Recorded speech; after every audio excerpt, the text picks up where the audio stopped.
PDP छोड़ Bharatiya Janata party में शामिल हुए पूर्व एमएलसी सुरेंद्र चौधरी ने आज नेशनल कॉन्फ्रेंस का दामन थाम लिया। मादरे मेहरबान की 23वीं पुण्यतिथि पर आयोजित एक कार्यक्रम के दौरान सुरेंद्र चौधरी नेशनल कॉन्फ्रेंस के उपाध्यक्ष उमर अब्दुल्ला की मौजूदगी में नेशनल कॉन्फ्रेंस में शामिल हो गए।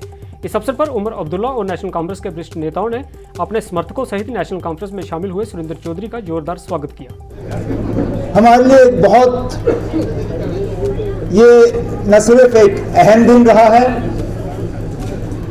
बल्कि एक बहुत खुशकिस्मत दिन रहा है।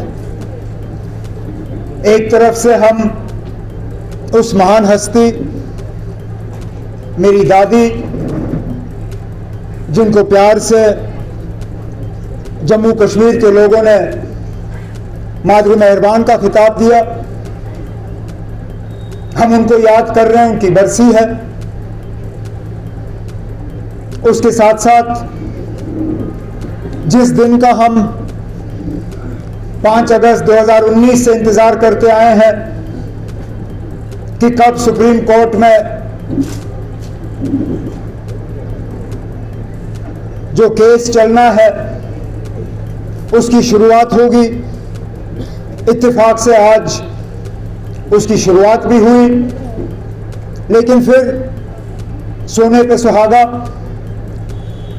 हमारे एक साथी जिनकी सियासी शुरुआत इसी तंजीम में हुई, जो फले फूले इस तंजीम में, फिर खुद कुछ गलतफहमियां हुई, थोड़ी देर के लिए हमसे अलग हुए,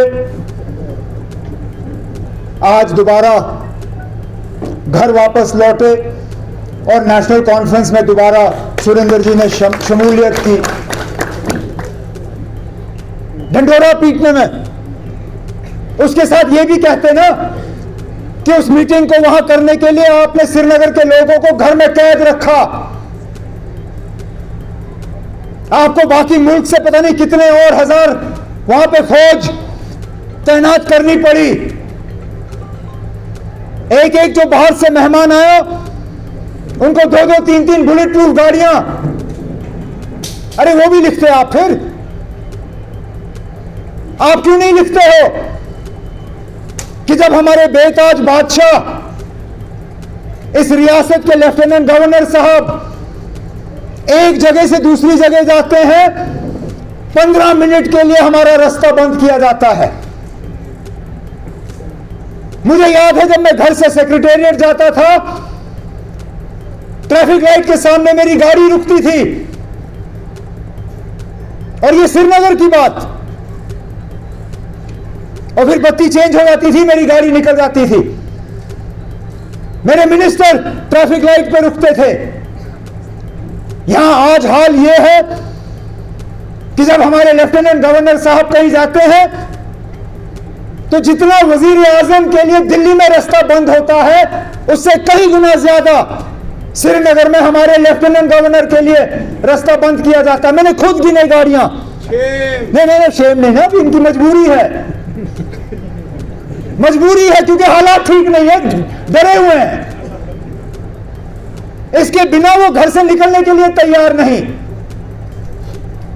बदकिस्मती उनके मेरे घर के सामने से गुजरना पड़ता है। टू टू टू टू टू टू मैं साइलेंस सुनता हूं, कहता हूं देखता हूं कौन गुजर रहा है।